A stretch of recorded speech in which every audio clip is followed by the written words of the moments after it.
Hi there, and welcome to The Daily Gardener, a podcast about garden history and literature. I'm your host, Jennifer Evelyn, and today is October 30th. Well, I thought I'd start today's show with a little excerpt from David Culp's enchanting observations in his garden diary turned book called A Year at Brandywine Cottage, one of my favorites. Today's reflection is a little reading from his section on October, and it takes us down the road less traveled in autumn gardening.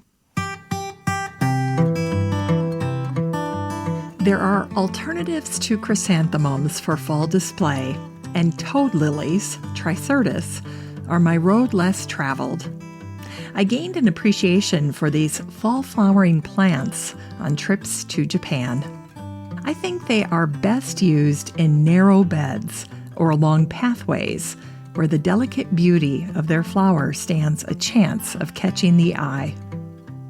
I have them in the open garden and in pots, including a couple of weeping forms with yellow flowers in tall containers. They are an unexpected addition to the fall repertoire. Tricertus are not hard to grow in average to moist soil, although, like people, they can get stressed if conditions are not right.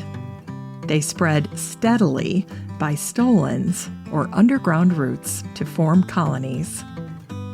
Bulbs are still happening in October, including the first snowdrop, Galanthus reginae olgi, discovered in a Greek mountain in 1876 and named for Queen Olga of Greece, the grandmother of Britain's Prince Philip.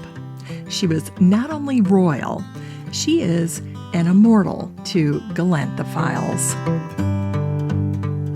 Isn't that sweet?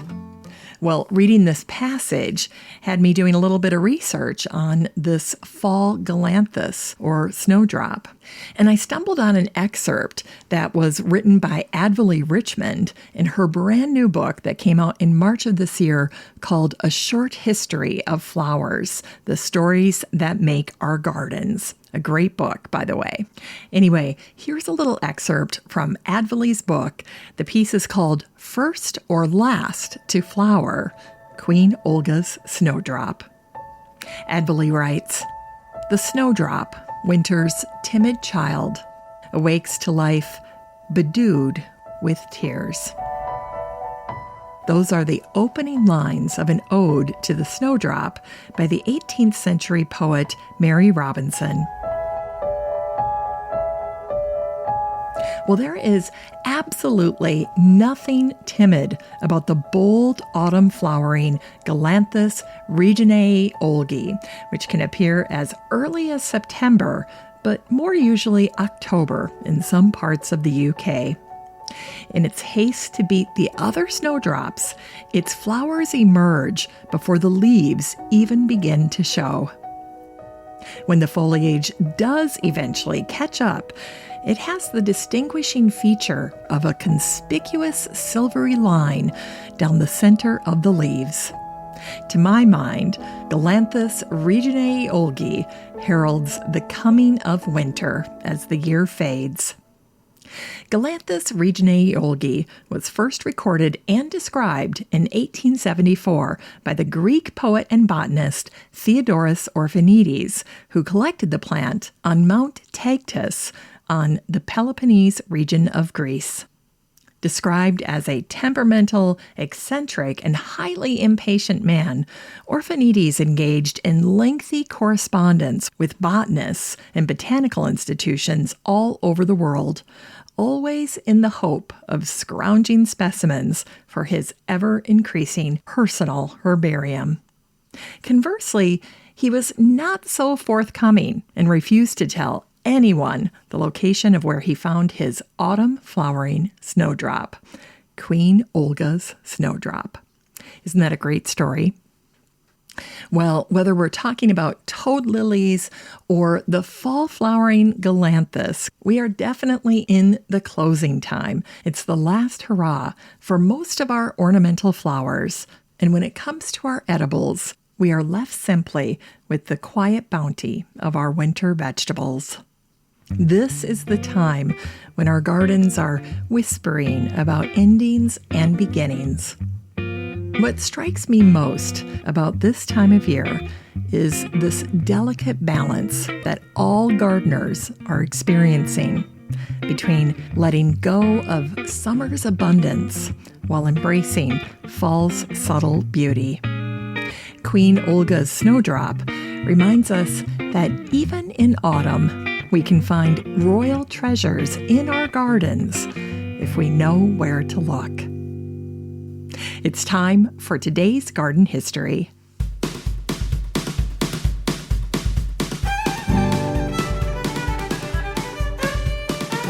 It was on this day, October 30th in 1763, that Heinrich Cotta was born beneath the open sky of Klein-Zillbach, Germany.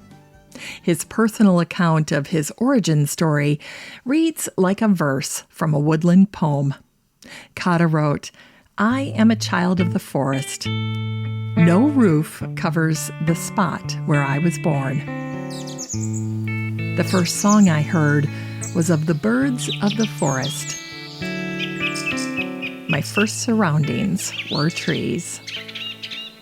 Who could have suspected that this poetic beginning would shape the future of modern forestry?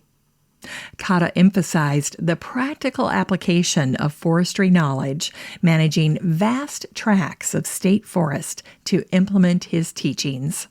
He transformed the practice of simple timber production into a true scientific discipline. In 1811, he established the Royal Saxon Academy of Forestry in Tarent, near Dresden, creating what would become one of Europe's most prestigious forestry schools. The Academy's forest garden, still thriving today, became both a classroom and a laboratory for generations of forestry students. Cotta was highly respected for his character traits, including kindness, modesty, and fair judgment of others.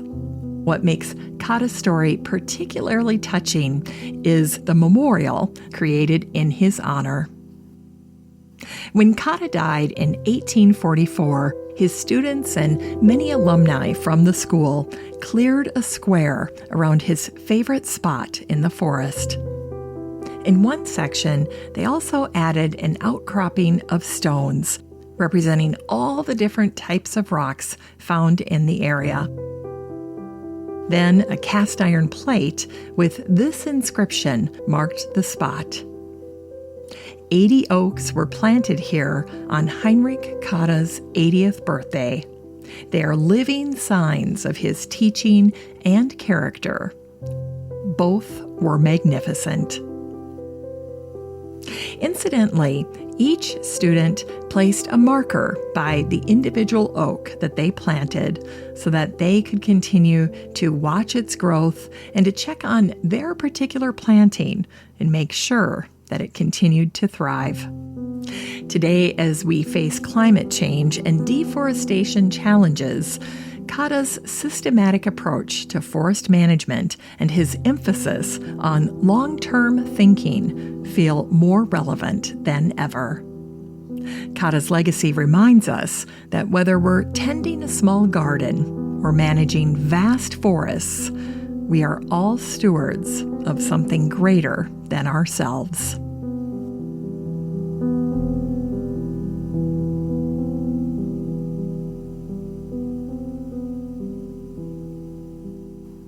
And it was on this day, October 30th, in 1897, that Evelyn Mary Booth was born at Animo, County, Wicklow, Ireland.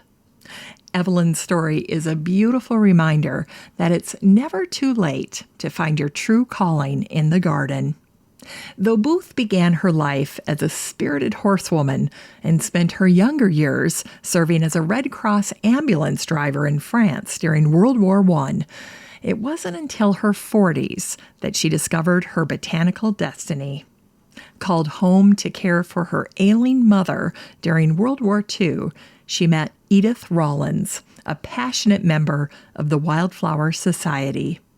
This chance encounter would transform Evelyn Booth from an enthusiastic gardener into one of Ireland's most respected botanists. At her home called Lucy's Woods near Bunclody, she created what visitors described as an enchanting 1-acre garden. But this wasn't just any garden. It was a living laboratory of rare plants, unusual cultivars, and species collected from the wild. Evelyn's dedication to native flora led to her most significant achievement, the Flora of County Carlow, published in 1979, making her the first woman to author an Irish county flora.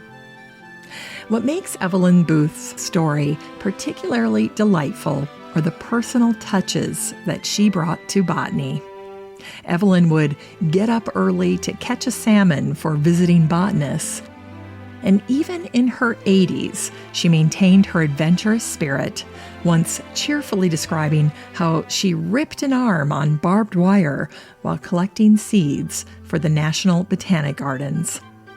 Evelyn's legacy lives on in the garden at Lucy's Wood, where a special wood anemone that she discovered was named in her honor. For today's gardeners, Evelyn's story reminds us that the best gardens combine scientific knowledge with personal passion. Whether you're tending a windowsill of herbs or an acre of rare specimens, Evelyn's example shows us that every garden tells a story. And it's never too late to begin writing your own botanical chapter.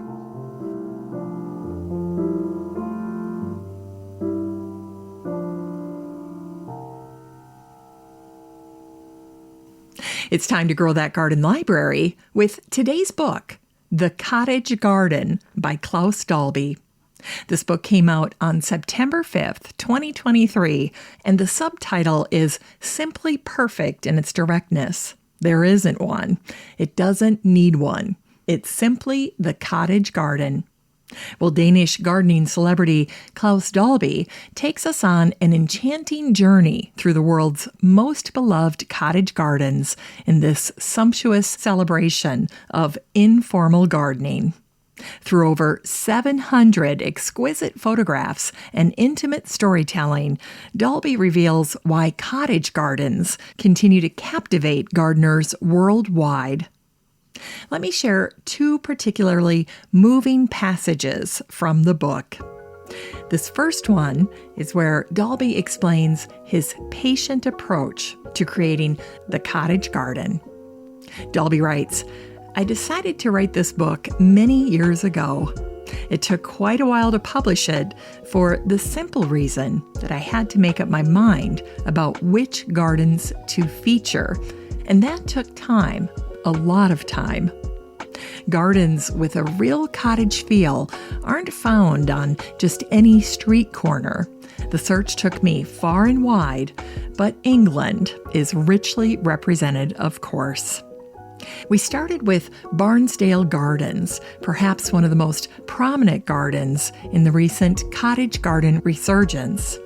My journey also took me to Germany, to an incredibly enchanting garden close to the Danish-German border. I titled this part of the book, The Real Thing, because this garden is one of the most cottage-like imaginable, due to its charming buildings. The cottage garden is clearly more popular than ever, almost certainly because of its informal approach, the profusion of flowers, and the dreamy ambience.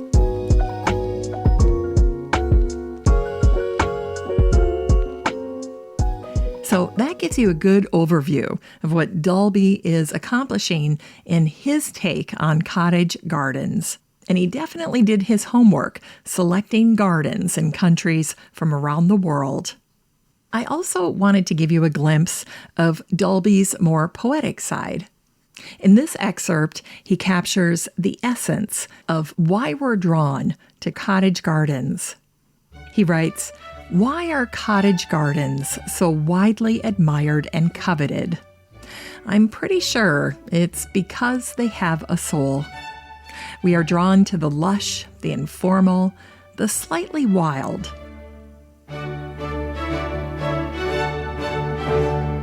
It's a haphazard approach to gardening in which empty spaces are banned. Plants are tightly packed, shoulder to shoulder. It's about being deliberately wild. My own garden is far from the cottage style, but I am greatly inspired from it. I have drawn on the best from many eras: tight hedges from the Baroque garden, prune trees from the Renaissance garden, winding paths in a garden pavilion from the English garden, and plants, of course, from the cottage garden. My garden pays homage to the natural world and is inspired by both William Robinson's and Marjorie Fish's books. I like to use plants that look wild, the kinds we often see at the edge of ditches.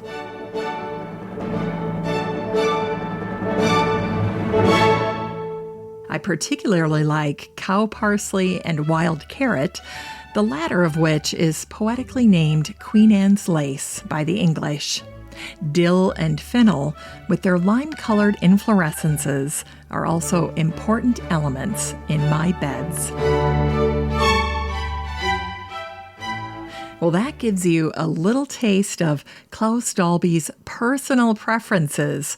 This book is 336 pages of pure cottage garden magic, taking us from the historical influences of Gertrude Jekyll and Vita Sackville West to modern interpretations across Europe and America. You can get a copy of The Cottage Garden by Claus Dalby and support the show using the Amazon link in today's show notes for around $28.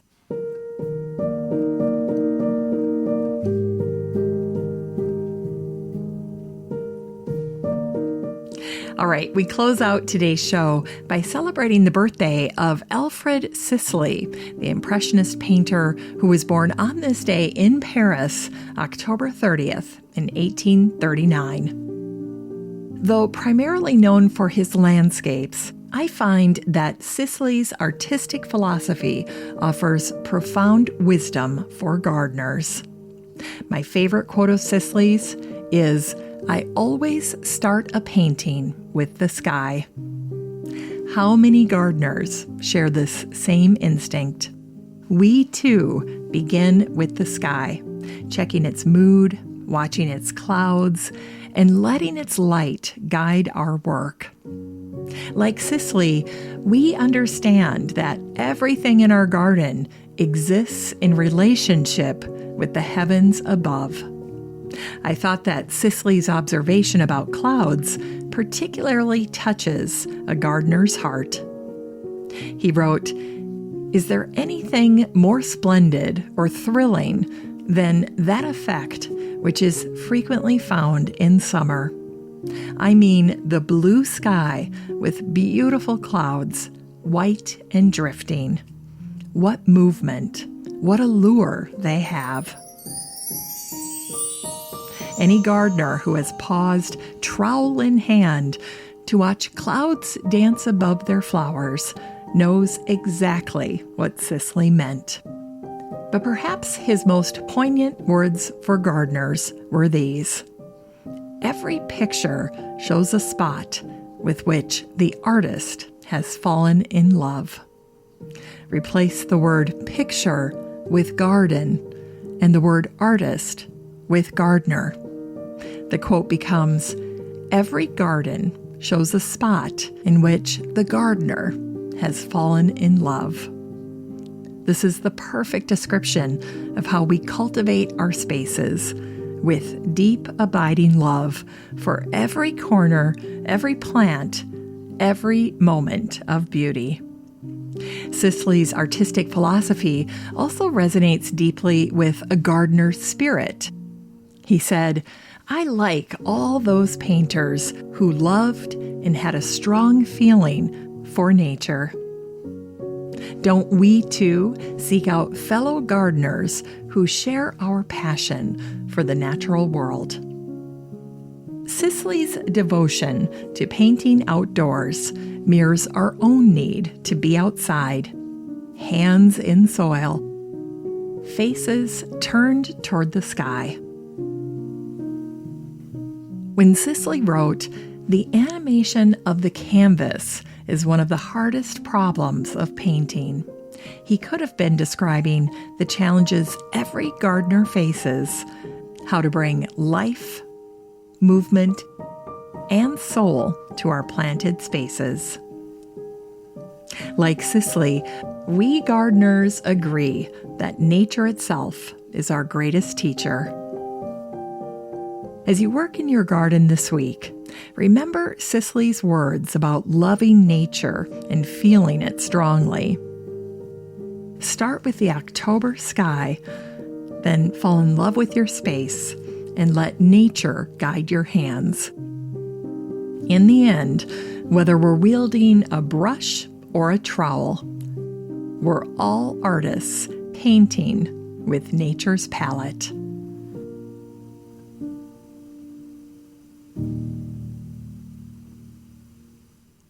Well, before I close today's show, I have to take a second to wish a very happy 80th birthday to Donna Roth, a longtime super fan of The Daily Gardener. I'm so thrilled that I get the chance to wish you a happy birthday, dear. I know that you are surrounded today by the love of your wonderful family and all of your friends, and that includes me here at The Daily Gardener. Happy birthday, dear.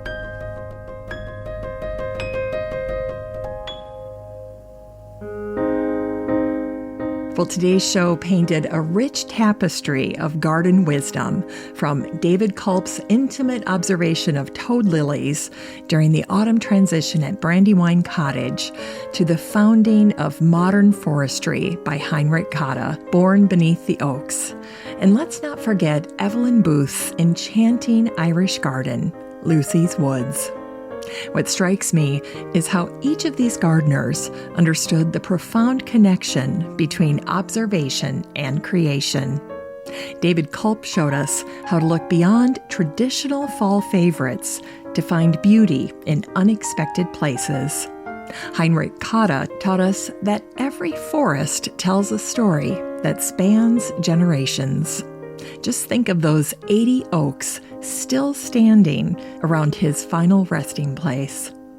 Evelyn Booth reminded us that it's never too late to discover your garden calling, transforming her 1 acre into a living laboratory of rare plants and personal passion.